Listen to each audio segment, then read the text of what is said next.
TVC, a TV do Correio da Manhã.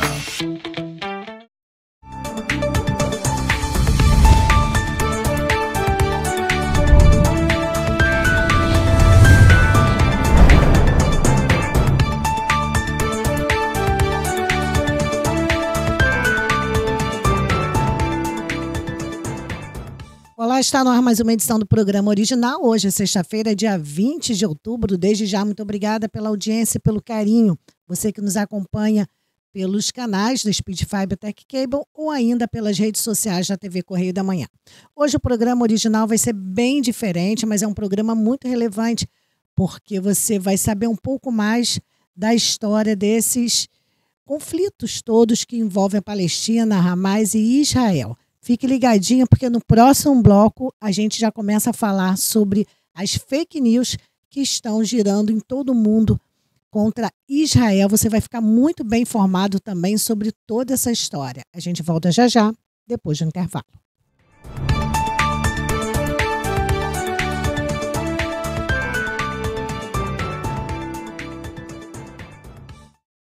A Feirinha de Itaipava tem o que você procura. São mais de 300 estandes com variedades, produtos com qualidade, atendimento de primeira e estacionamento grátis. Faça suas compras com facilidade e comodidade. Restaurante, cafeteria, lanchonete e sorveteria. Feirinha de Itaipava, aberta sexta-feira das 10 às 18 horas. Sábado, domingo e feriados, das 10 às 19 horas. Esperamos por você. Rodovia BR-040, quilômetro 63, Itaipava. Alquimia da Beleza. Seus cabelos mais bonitos com todo o cuidado e carinho que você merece. Manicure e pedicure, extensão de cílios, designer de sobrancelhas, limpeza de pele, depilação. Tudo com uma equipe especializada para receber você. Venha nos conhecer. Rua Aureliano Coutinho, Galeria Alexandre Fiani, 53, Loja 7, bem no centro de Petrópolis. Atendimento com hora marcada. Agende agora o seu 988375743 e 22422259. Salão Alquimia da Beleza. Restaurante Barão Gourmet. Comida saborosa, variedade de alimentos para o seu bem-estar. Um ambiente perfeito para o seu almoço em família ou com amigos. A melhor opção de buffet é aquilo no centro de Petrópolis. Venha saborear nosso churrasco e nossas deliciosas sobremesas. Shopping Pedro II, sobre Loja 1. Todo dia é dia de Barão Gourmet.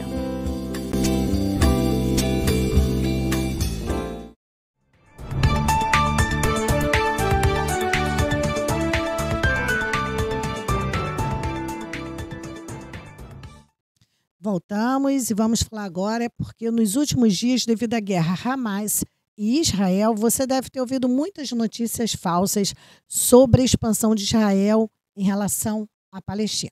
Mas agora você vai saber a verdadeira história de como este país se formou e não vai mais cair em fake news, que só realmente serve para desinformar, criando ódio entre o povo muçulmano e o povo judeu. Então, agora preste atenção, porque é um estudo muito bem feito.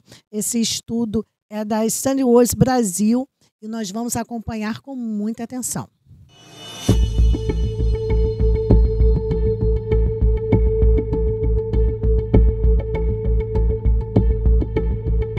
E você já viu este conjunto de mapas? Você deve achar que a Palestina perdeu seus territórios para o Estado de Israel ao longo dos anos. Você também deve ter visto que esse mapa já foi até usado para representar como seria se o Brasil fosse tomado por Israel. Imagina se fosse o seu país. A combinação desses 5 mapas gera uma percepção equivocada da história, na maioria das vezes baseada em um ódio contra a existência de Israel. Muitas fontes se utilizam de narrativas falsas e omissões para tentar transformar esse conflito em uma narrativa de vítimas e opressores, ignorando as complexidades do conflito. Mas a realidade é outra. Vamos olhar para cada um desses mapas e entender o que eles mostram. O primeiro mapa mostra a região da Palestina completamente verde. Mas nessa época ainda não havia um Estado palestino soberano, não havia controle político palestino em um país independente. O nome Palestina referia-se à região, desde a época do Império Romano, de 135 a 390 da Era Comum. Mais tarde, toda essa região foi dominada pelo Império Otomano, que só se desfez em 1918 com o fim da Primeira Guerra Mundial. É em parte deste pedaço aqui da região da Palestina que hoje está o Estado de Israel, a faixa de Gaza e Cisjordânia. Essa região era conhecida como a Grande Síria e hoje corresponde a Síria, Líbano, Jordânia, Israel, Cisjordânia e faixa de Gaza. No segundo mapa, já começamos a ver algumas manchas brancas. Elas representam terras compradas pelos judeus. São aproximadamente 2.000 quilômetros quadrados de um total de 35.000 quilômetros quadrados. Enquanto as manchas brancas representam a propriedade privada de judeus, a parte verde mostra tanto o território aberto, dominado pelos ingleses, quanto a propriedade privada de árabes. Só que este mapa não diferencia o tipo de território mostrado, direcionando um leigo a pensar que, devagarzinho, os judeus começaram a roubar terras. O correto seria apresentar este mapa indicando em azul a propriedade privada de judeus e em verde a propriedade privada de árabes. A parte branca é o território aberto, à época não pertencente nem a judeus e nem a árabes, que estava sob o domínio do mandato britânico. Vamos dar uma pausa nos mapas da Palestina e contextualizar o que os ingleses têm a ver com o território. Após a Primeira Guerra Mundial, com a queda do Império Otomano em 1920, a Liga das Nações concede para a Inglaterra um mandato sobre a Palestina, que permite que os britânicos tenham controle sobre a região. Em 1922, o mandato britânico se divide, mantendo 22% do território sob controle dos ingleses e os 78% restantes nas mãos da família árabe hashemita, que criou o reinado hashemita da Transjordânia, hoje a Jordânia, um estado 100% árabe na região da Palestina. Os judeus eram proibidos de morar na região controlada pela família hashemita, podendo viver apenas no território controlado pelos ingleses.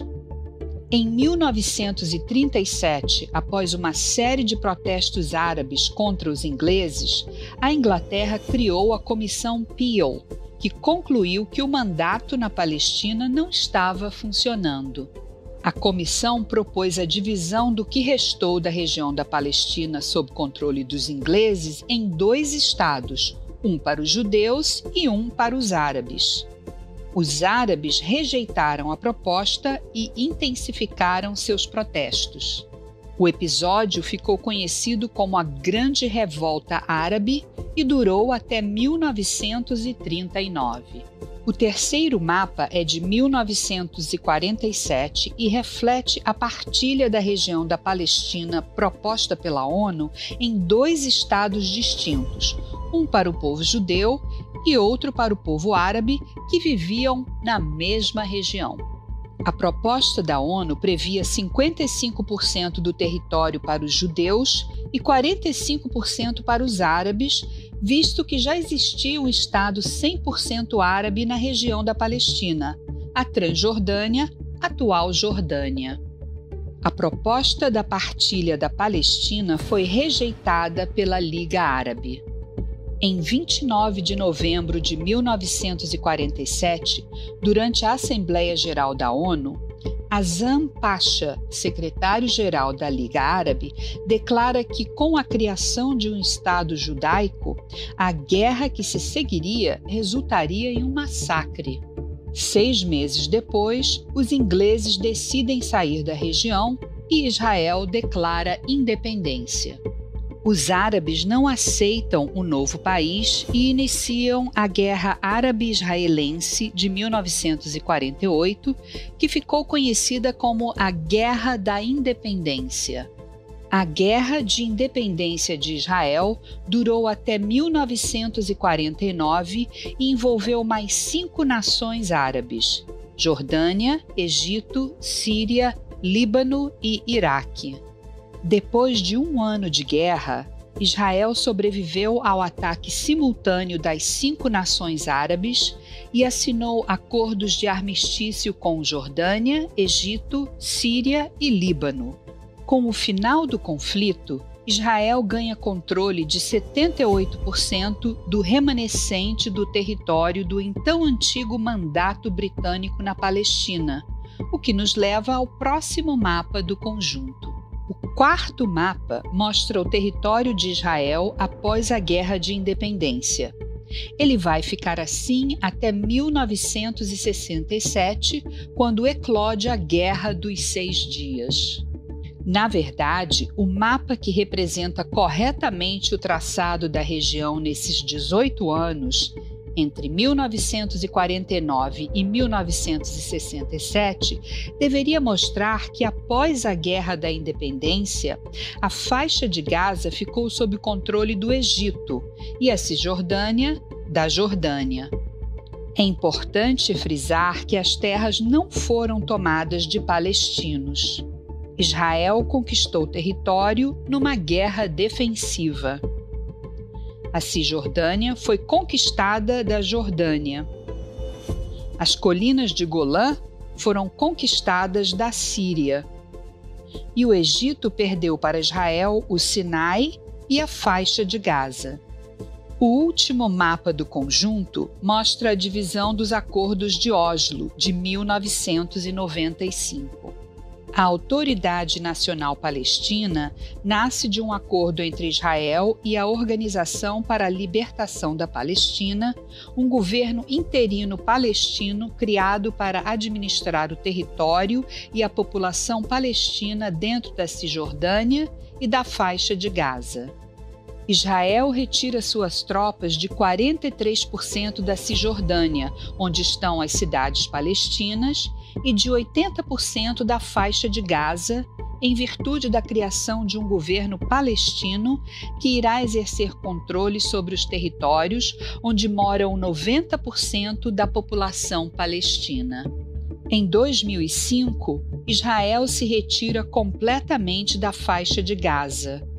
Portanto, o mapa 5 representa em verde o que é de controle 100% palestino. A ideia do processo de paz é que os palestinos possam controlar, a partir de um entendimento com Israel, as áreas verdes representadas no mapa 4. Porém, isso só vai acontecer quando Israel tiver a garantia de que os árabes aceitarão a legitimidade da existência do Estado de Israel como um país democrático e o lar nacional do povo judeu. Enquanto isso, nós, da Stand With Us Brasil, vamos continuar esclarecendo o que é falso e o que é fato sobre o Estado de Israel.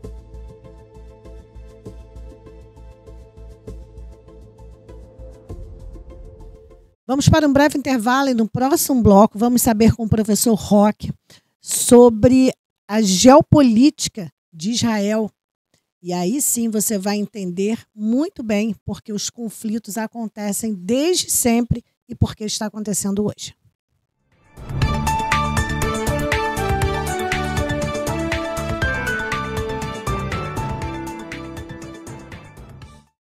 A Feirinha de Itaipava tem o que você procura. São mais de 300 estandes com variedades, produtos com qualidade, atendimento de primeira e estacionamento grátis. Faça suas compras com facilidade e comodidade. Restaurante, cafeteria, lanchonete e sorveteria. Feirinha de Itaipava, aberta sexta-feira das 10 às 18 horas. Sábado, domingo e feriados, das 10 às 19 horas. Esperamos por você. Rodovia BR-040, quilômetro 63, Itaipava. Você que tem seu animal de estimação, com certeza quando ele partir deixará muitas saudades. Por esse motivo, o Crematório Recanto da Paz te atende com todo respeito e carinho. É pioneiro em Petrópolis e na região em acolhimento, despedida e cremação de animais. Temos uma equipe preparada para um atendimento de reconforto desde o primeiro contato até a finalização de nossos serviços. Estamos em um belo local, em meio à natureza, bem apropriado para o momento de sua despedida junto ao seu pet. Oferecemos também a parceria com a empresa Rota dos Pets, um plano que dá uma despedida digna para o seu animal de estimação. Toda cremação lhe dá direito ao certificado do crematório. Exija o seu. Entre em contato conosco, siga-nos em nossas redes sociais, @Crematório Recanto da Paz e faça-nos uma visita. Estrada União Indústria, número 4399B, em Correias.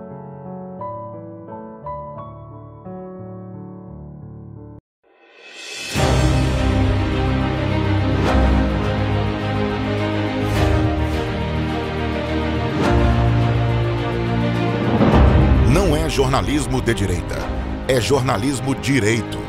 Correio Petropolitano. Tudo que seu jornal não deveria ter deixado de ser. Todos os dias, em uma banca perto de você.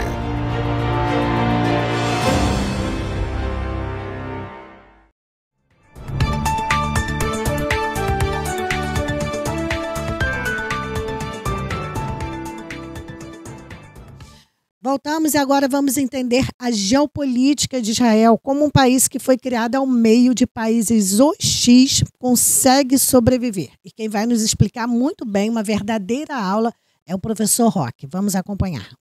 Oi pessoal, hoje eu quero falar com vocês sobre a geopolítica de Israel. Israel é um caso muito interessante porque, como existiu em 3 momentos da história diferentes, na mesma localização, é um excelente laboratório para a gente testar e entender as teorias e a visão geopolítica. Lembrando que a geopolítica tenta explicar o que acontece no mundo de acordo com a localização geográfica, independente da ideologia do líder, independente da tecnologia, do tipo de governo que tem no seu país vizinho. E como Israel existiu ao longo desses 3 momentos, é um grande case para a gente testar um pouco dessas teorias geopolíticas. Antes disso, não esqueçam de dar like no vídeo, seguir o canal, obviamente, ativar o sininho para vocês receberem notificação quando chegar o vídeo novo, compartilhar com seus amigos e venham debater com o professor Roque.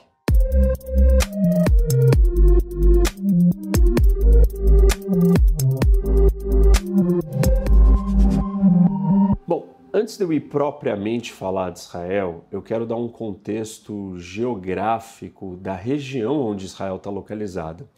E ela está num lugar chamado Levante. É um termo geográfico impreciso que historicamente se refere a uma área que está localizada no Oriente Médio, ao sul dos Montes Tauros na Turquia, limitada ao leste pelo Mar Mediterrâneo e a oeste pelos desertos da Arábia e da Mesopotâmia. Ou seja, a região é um ponto de convergência, de encontro de continentes.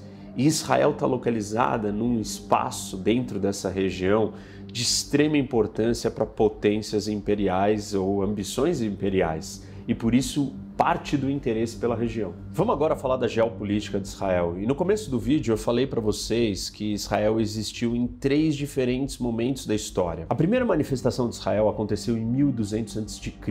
e ela começa com a invasão liderada por Josué e dura até a divisão em 2 reinados. A conquista do reinado da Judéia pela Babilônia e a deportação da Babilônia no século VI, o cativeiro babilônico, que é o exílio do povo judeu do antigo reino de Judá para a Babilônia. A segunda manifestação se inicia com a recriação de Israel no ano de 540 a.C., pelos persas, depois de derrotarem os babilônicos. Depois desse período, nós vamos ter um grande ato onde a existência de Israel está sempre subjugada a outras potências ou outros impérios que controlam a região. Então, ao fim dessa segunda manifestação do Estado de Israel, os judeus são espalhados, migram, são dominados, vão viver em diferentes lugares do mundo sem ter a sua terra e sem serem autônomos ou soberanos. Isso causa o espalhamento dos judeus pelo mundo, vão viver na Europa, vão viver em vários outros cantos.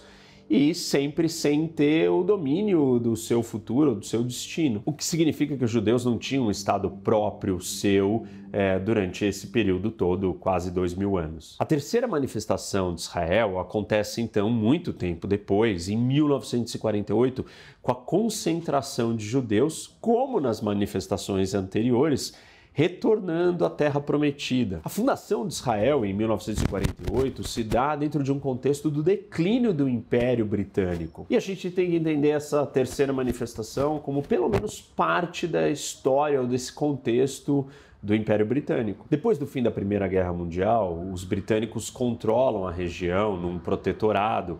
E assim que dali, depois do fim da Segunda Guerra Mundial, em 48, se cria o Estado de Israel e a terceira manifestação da existência desse Estado. Durante os primeiros 50 anos depois da sua fundação, em 48, Israel ficou refém da disputa entre as duas grandes potências, os Estados Unidos e a União Soviética, na Guerra Fria. Em outras palavras, como nas duas manifestações de existência de Israel anteriores, nessa última, Israel estava, em primeiro lugar, querendo garantir a sua independência e sobrevivência, porque logo após 48, uma série de guerras aconteceram ao longo dos anos.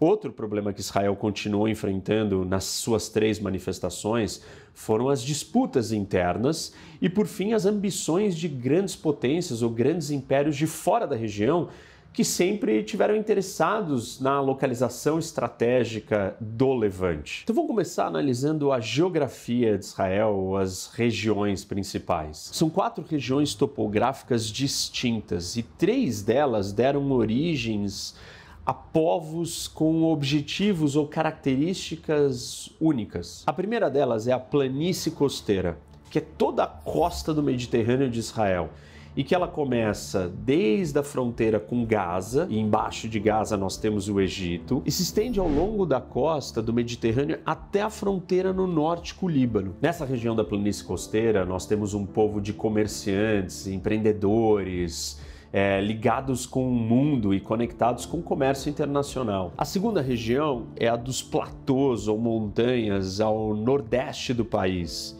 E é uma região montanhosa que ela vai desde o sopé do Monte Hermon até o sul de Jerusalém. Na região do norte dos platôs e das montanhas, nós temos um povo de fazendeiros e guerreiros também. Bem ao sul, nós temos a região desértica, que é o deserto de Negev, uma extensão do deserto do Sinai, que está do lado do Egito.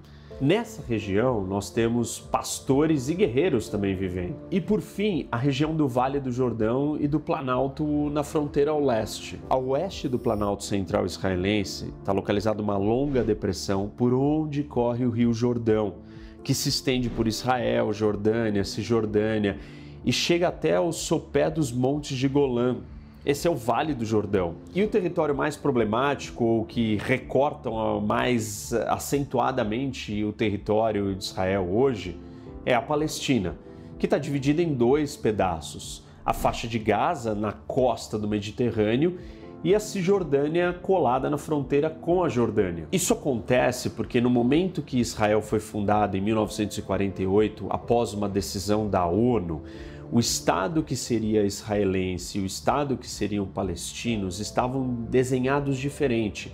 O Estado de Israel, ele não tinha um território contíguo, ou seja, contínuo. Então Israel estava quebrada em 2 pedaços. Como vocês podem ver aqui no mapa, o momento da divisão, como que os israelenses e os palestinos estavam distribuídos no mapa.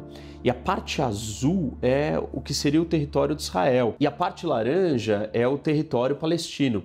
Então, do lado israelense, ele não é contíguo, porque o território palestino ele se encontra. Então você tem quase que o território de Israel dividido em 3 partes. Uma mais ao norte, ali fazendo fronteira com a Síria, outra da costa toda e uma mais ao sul no deserto de Negev. Depois da partilha, os países árabes não aceitam a divisão e entram em guerra com Israel.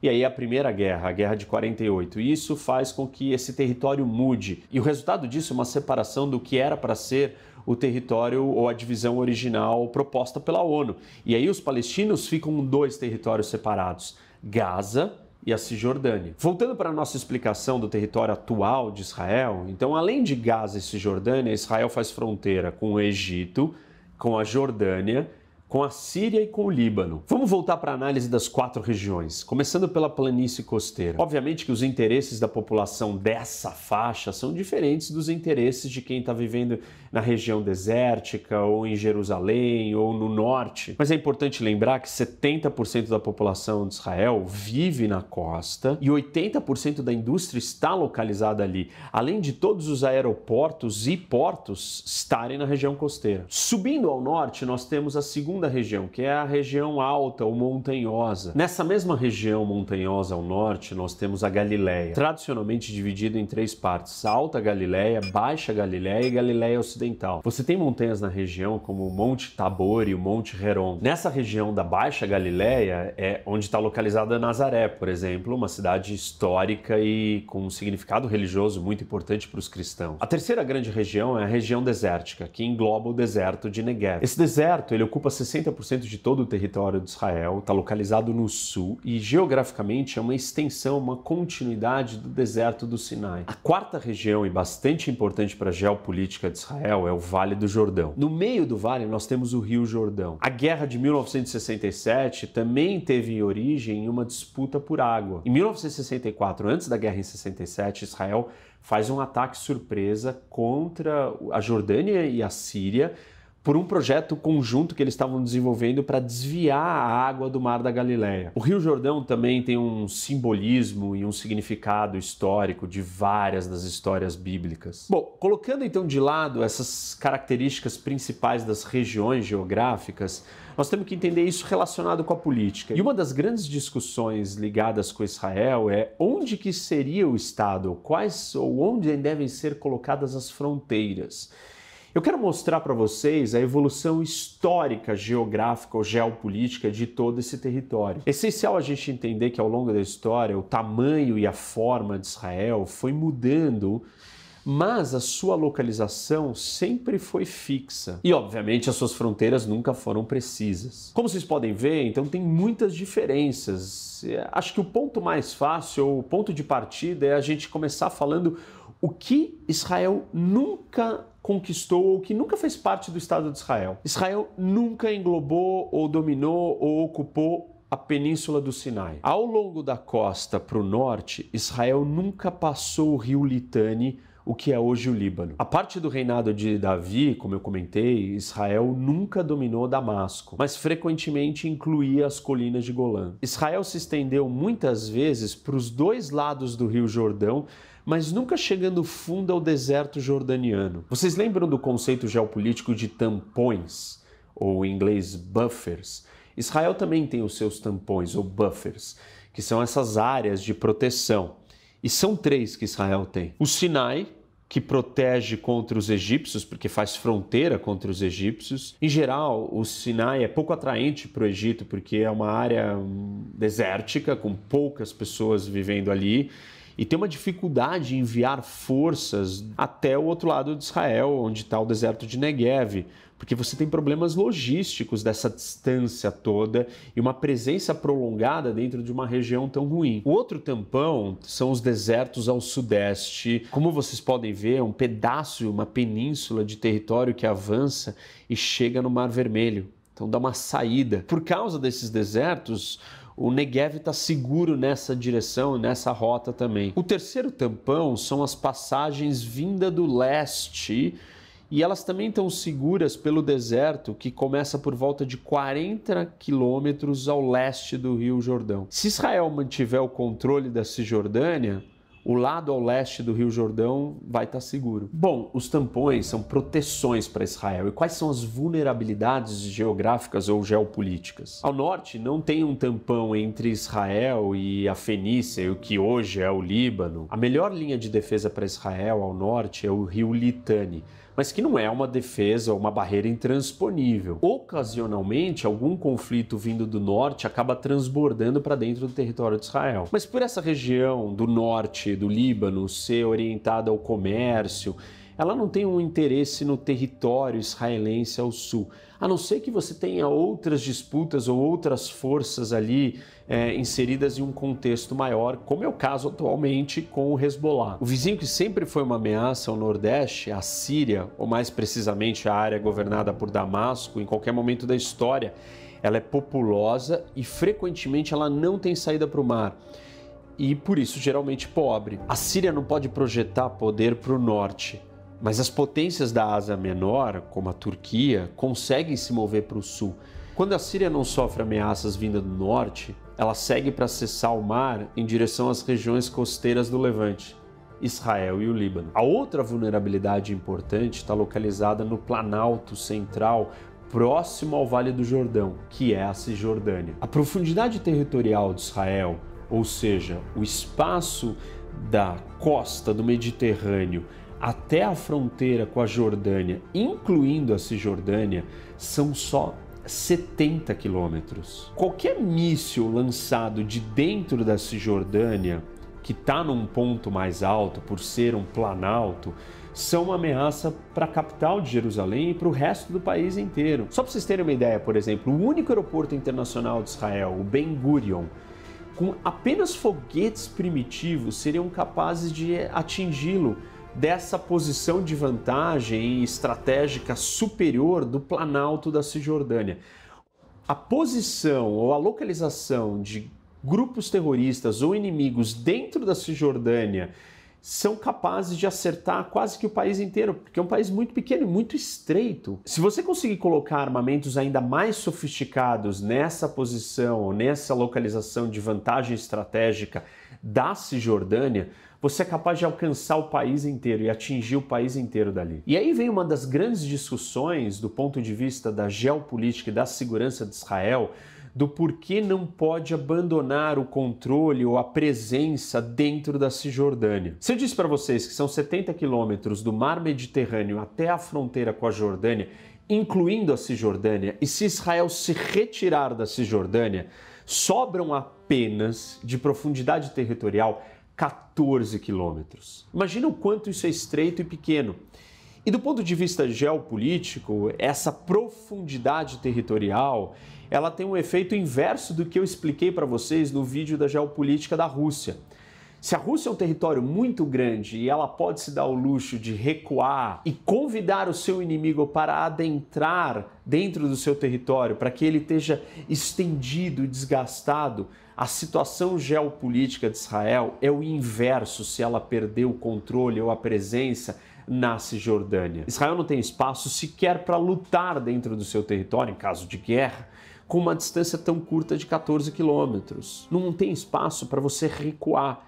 Então, Israel não pode lutar dentro do seu território se sobrar com um espaço tão estreito. Em resumo, se torna impossível se defender se você abdicar de algum controle, alguma fiscalização do que está acontecendo dentro desse planalto. Só para vocês terem uma ideia, um caça de combate, ele demora 4 minutos para atravessar o Estado de Israel de um lado ao outro, desde a fronteira com a Jordânia até o Mediterrâneo. Para Israel conseguir se defender e impedir que um caça desses ataque a capital Jerusalém, você precisa atingir esse avião a 16 quilômetros de distância da capital, ou seja, fora do território israelense. Quando ele estiver vindo a 16 quilômetros, você precisa ter conseguido identificar a presença desse inimigo e abatê-lo a 16 quilômetros da capital. Por isso, Israel precisa controlar o espaço aéreo da Cisjordânia e precisa ter uma presença para monitorar e garantir a segurança do que está acontecendo desse posto de observação elevada que dá uma vantagem competitiva militar absurda para o inimigo que estiver ali dentro controlando essa região toda. Não basta só Israel controlar a Cisjordânia ou ter a presença ali para garantir essa segurança, mas precisa estar colocada também no Vale do Jordão. Existem algumas vulnerabilidades de Israel também em Gaza.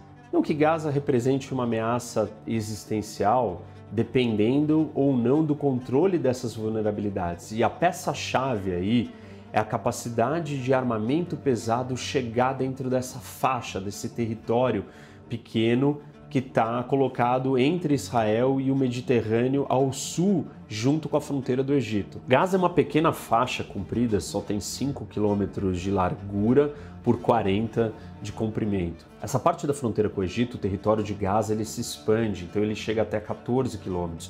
Então se forma um corredor, o corredor de Filadélfia, que é a separação da fronteira de Gaza com o Egito. No Tratado de Paz entre Israel e o Egito, o controle e o patrulhamento dessa região ficava sob a responsabilidade de Israel. Um dos principais propósitos de controlar o corredor é impedir que armamento pesado entrasse em Gaza, e aí sim Israel estaria muito vulnerável. Isso acontece até hoje, pelos túneis cavados de Gaza com o Egito, e armamento consegue entrar dentro de Gaza, e por isso que vira e mexe nós assistimos os conflitos dos foguetes sendo lançados e mísseis sendo lançados de Gaza para dentro de Israel. Depois que Israel abandonou Gaza em 2005, aí o controle do corredor foi dado à autoridade palestina. Só que quando o Hamas, que é uma organização terrorista, derruba a autoridade palestina de Gaza em 2007, aí Israel precisa retomar o controle do corredor Filadélfia. E Israel e o Egito fecham o corredor. Daí os túneis começam a ser construídos. Durante um período o Egito abriu, mas depois ele fechou de novo, e esse continua sendo uma parte de preocupação para Israel em relação a Gaza. O que pode chegar dentro de Gaza? Seja pelo mar ou seja pela fronteira terrestre com o Egito, o corredor de Filadélfia. Se a gente olhar o todo da geopolítica de Israel, raramente Israel teme ou sofre uma ameaça existencial vindo dos seus vizinhos imediatos, a menos que todos eles consigam se juntar e coordenar um ataque massivo, conjunto, como aconteceu algumas vezes, mas Israel conseguiu se sair bem. Os inimigos da região de Israel podem ser bem-sucedidos se Israel estiver dividida internamente. Nós temos um exemplo histórico disso, a divisão do reinado original de Israel com a Judéia. Nós vimos a aliança da região da costa com a Galileia, enquanto Jerusalém foi dominada pelos povos das regiões desérticas. As consequências dessas divisões internas fez com que Israel fosse dominada no norte pelos assírios, enquanto a Babilônia foi capaz de engolir a Judéia. Se Israel é capaz de se manter unificada internamente, a grande ameaça vem das potências externas, de fora da região, os grandes impérios. Babilônia, Roma, Turquia, Persa, ingleses, todos controlaram Israel e não eram da região, e fizeram isso de forma política, às vezes mais agressiva e às vezes menos. Ou seja, o maior perigo para a existência de Israel vem na capacidade de gerenciar e se conduzir dentro do xadrez geopolítico global e dos movimentos das grandes potências que são de fora da região. Dando essa dinâmica da unidade interna e das potências externas ou dos impérios de fora, a gente pode estabelecer 3 modelos de existência ou sobrevivência para Israel. Israel pode existir de forma totalmente independente. Isso acontece quando não tem potências imperiais externas à região ali.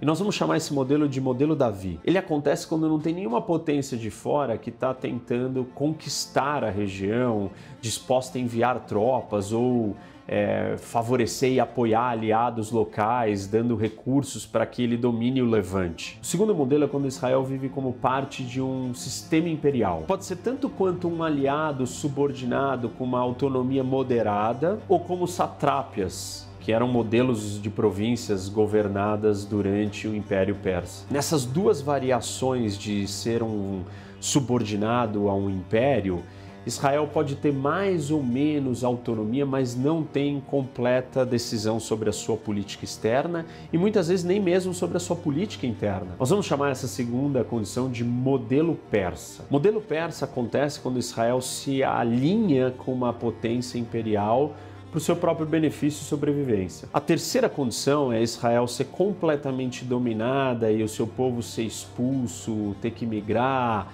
e perde a autonomia por completo. Esse seria o modelo babilônico. E ele acontece quando Israel erra no cálculo e tenta desafiar e confrontar uma grande potência e obviamente não tem os recursos e os meios para fazer isso. e acaba sendo destruída e dominada. Ao longo da história, nós assistimos nas existências de Israel mais do modelo persa e babilônico e menos do Davi. A razão para isso ela é geográfica, dada a importância e o quanto estratégico é o Levante, e Israel dentro do Levante para as potências, seja vindas do Oriente ou elas vindas do Ocidente, do Mediterrâneo. Toda essa realidade geopolítica faz o establishment, os pensadores, os líderes, a população de Israel ter um mindset, um modus operandi de lidar com os desafios de sobrevivência e existência. E daí surge um modo de pensar, uma maneira de construir o seu pensamento estratégico de sobrevivência. E ela é muito peculiar em Israel, e ela é ditada por alguns grandes fatores. Primeiro, a geografia, que eu já falei aqui bastante, já deu para entender todas as dificuldades, principalmente a questão da profundidade territorial, enfim, isso vai impor posturas e comportamentos para os israelenses como jamais lutar dentro de casa. Você precisa lutar antes, você precisa identificar que o seu inimigo está vindo para te atacar. Afinal de contas, você não tem espaço físico para recuar. Você precisa partir para o ataque, então você precisa se antecipar. Isso vai pedir para uma estratégia sempre focada e voltada para a prevenção. Um outro elemento que afeta esse comportamento estratégico preventivo é o passado histórico israelense.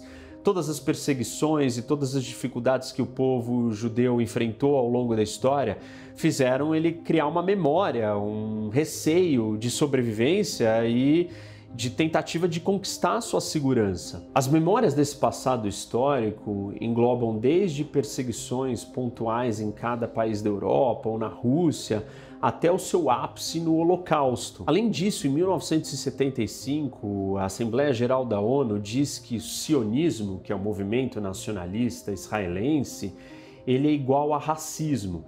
Isso é equivalente a dizer que o movimento nacionalista brasileiro ele é racista porque ele quer ser um movimento nacionalista do Brasil.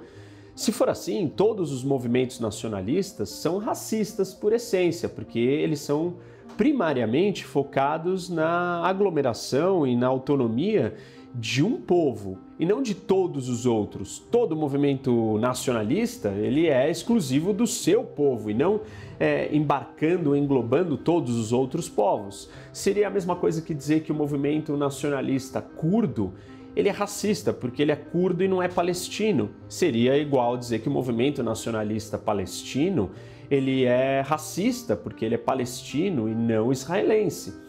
Então são esses absurdos ou esses posicionamentos que fazem o povo judaico se sentir abandonado e sozinho, preparado sempre para se defender. Então esse é mais um elemento que reforça a ideia da estratégia preventiva de agir antes do pior acontecer. Um outro fator que reforça todo esse sentimento é a questão dos inimigos imprevisíveis. Israel nunca sabe quem podem ser os seus inimigos ou não.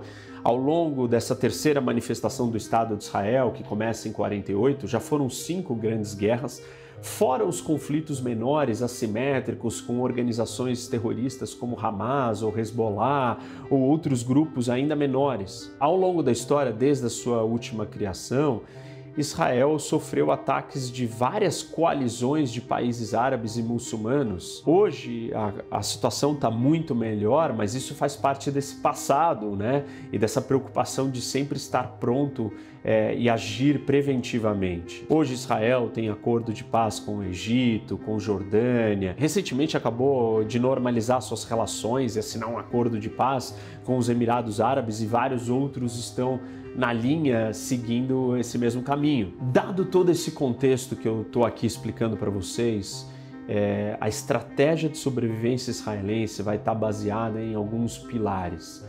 Primeiro, evitar e impedir que se forme uma grande coalizão de países contra Israel. 2. Israel tem que ditar o tempo, a hora e o local de como vai acontecer um conflito. Por isso que Israel coloca tanta importância nos serviços de inteligência.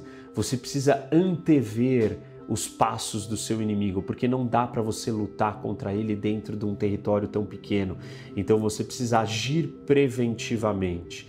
Claro que isso causa problemas diversas vezes por erros, mas essa é a postura ou é o mindset geopolítico colocado pela geografia para o comportamento israelense. E por fim, Israel não pode lutar em 2 frontes simultaneamente. Então se movimenta para impedir que isso aconteça. Bom, gente, como vocês podem ver, o caso de Israel é muito interessante, porque nós conseguimos voltar no tempo e olhar os momentos em que existiu e comparar isso com um comportamento histórico e ver como que a geografia e a geopolítica influenciam a importância dessa localização estratégica que Israel está. E não só pela questão geográfica, mas todos os outros significados que vieram ao longo da história e tudo que simboliza nesse lugar que alguns chamam ou dizem que é o coração, o olho do universo, com a união das 3 grandes religiões monoteístas, o judaísmo, o cristianismo e o islamismo, todas concentradas nesse lugar, nessa região, principalmente na cidade de Jerusalém, que esse é uma outra discussão, quem sabe eu faço um vídeo só sobre Jerusalém um outro dia. O programa original desta sexta-feira termina aqui. Muito obrigada pela audiência, pelo carinho de sempre. A gente volta segunda-feira, se assim Deus permitir. Até lá.